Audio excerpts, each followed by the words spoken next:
Welcome back sa Free Thinking Pinoy Channel. Nakakita ka na ba ng aso na may kaibigang dolphin? Nanganib ang buhay ng asong si Zeus matapos itong mahulog sa dagat na puno ng gutom na pating. Nakita ito ng dolphin na si Roxanne at siya ang sumaklolo.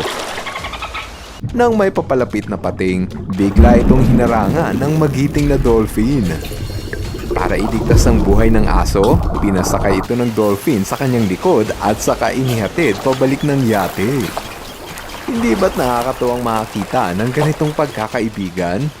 Dalawang magkaibang uri ng hayop na hindi naman dapat magkasama, ngunit nakahanap ng paraan para maging magtropa.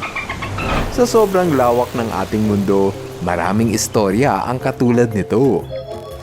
Gaya na lang ng aso na to na nakuhang makipagkaibigan sa pusa. Kapag sinabing aso at pusa, agad nating naiisip na sila ay magkaaway. Ngunit sa pagkakataon na ito, naging kasangga ni Muning ang cute na asong golden retriever. Maski ang mga kuting, tinratong kapamilya ang aso. Magkatabi pa nga sa higaan.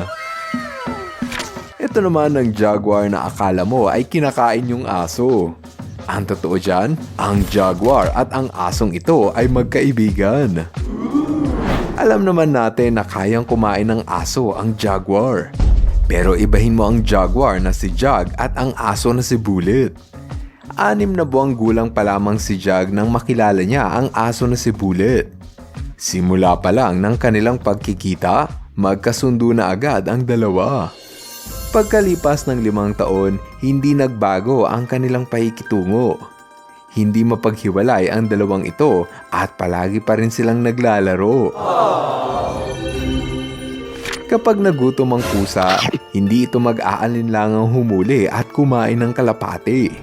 Pero meron ding mga pusa na sa halip na sakta ng ipon, mas gusto nila itong gawing kalaro. Gaya ng pusa na ito na walang ginawa sa maghapon kundi ang makipagharutan sa kalapati. Hindi sila nagkakasakitan, kaya siguro magkaibigan nga ang dalawang ito. Huwag mong pagtatabihin ang pagong at aso. Mahilig kasing mangagat ang pagong at palagi namang piko ng mga aso. Pero sa matutunghayan nyo, pwede palang magsama ang dalawang hayop na ito. At hindi lang basta magsama, naging matalik pang magkaibigan. Ito ang tortoise na si Tilly G at ito naman ang aso na si Skippy. Tuwing umaga, palagi naglalaro si Tilly at Skippy na parabang hindi nauubusan ng energy. Ayon sa may-ari sa pagong at aso, hindi raw niya ito pinaghihiwalay. Nagiging malungkot raw kasi ang pagong sa tuwing hindi niya nakakalaro ang kaibigan niyang aso. Delikado ang mga squirrel kapag may gutom na pusa. Sila kasi ang matinik na hunter ng mga bubuit. Pero bakit parang iba ang relasyon ng pusa at squirrel na ito? Mukhang dabber cats ata ng pusa yung squirrel. Nakakaawa ang sinapit ng aso na ito sa gutom na tigre. Kaya naman sa tuwing nakikita ng tigre ang mga aso, agad silang napapasigaw sa takot. Ngunit dito sa isang farm sa Slovakia, mapayapang nagsasama ang aso na si Kenny at ang tigre na si Baloo. Ang cute nilang panuurin na magkasundo at hindi nag-aaway.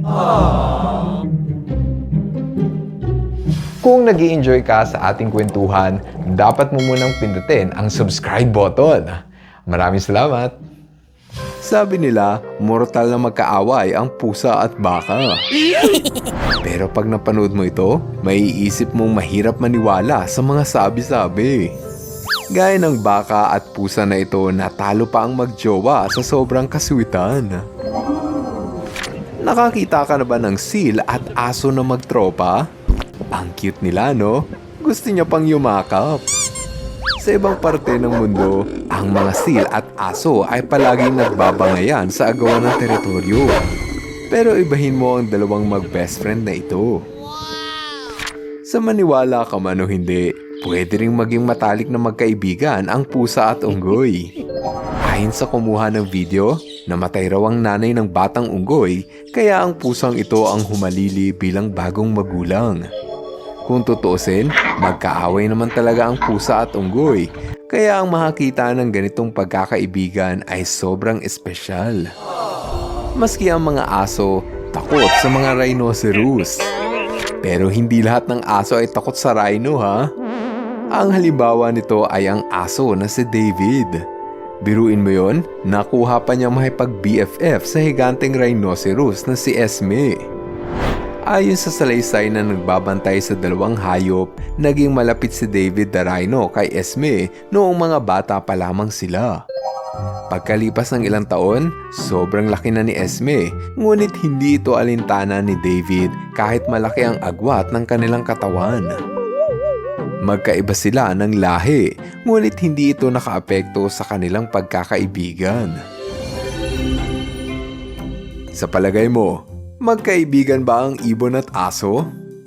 Sa tingin ko hindi. Pero wait. Hindi raw lahat ng aso ay may masamang balak sa ibon. Ito ang aso na si Lucy at ito naman ang ibon na si Charlie. BFF o best friend forever daw ang trato ng asong si Charlie sa budgie na si Lucy. Sa sobrang gaan ng loob ng aso sa parot, hinahayaan niya pa nga ito na tuka-tukain ang kanyang mukha. Mahalaga sa pagkakaibigan ang unawaan at pagtanggap kahit na kayo ay magkaiba. Marami tayong pwedeng matutunan sa mga hayop pagdating sa pakikipagkaibigan.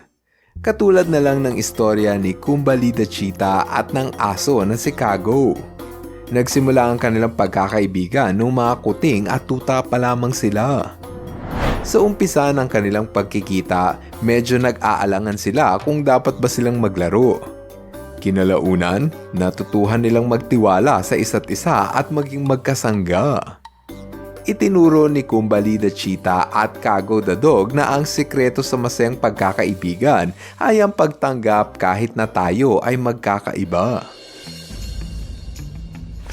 Para sa susunod na video, makikilala niyo naman ang aso na may kaibigang bibe.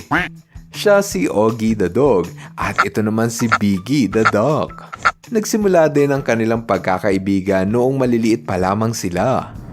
Wala kasing makasama sa laro si Oggy kaya naibabaling niya ang kanyang atensyon sa bibe na si Biggie. Ayon sa nangangalaga kina Oggy at Biggie, hindi raw mapaghiwalay ang dalawa. Aniya, akala ata ng bibe na isa rin siyang aso kaya pinipilit din itong kumahol at kumain sa plato para sa mga aso. Ito na ata ang pinakaabusadong kaibigan. Saan ka pa nakakita ng aso na nakikipagkaibigan lamang sa tupa para lang sumakay sa kanilang likuran?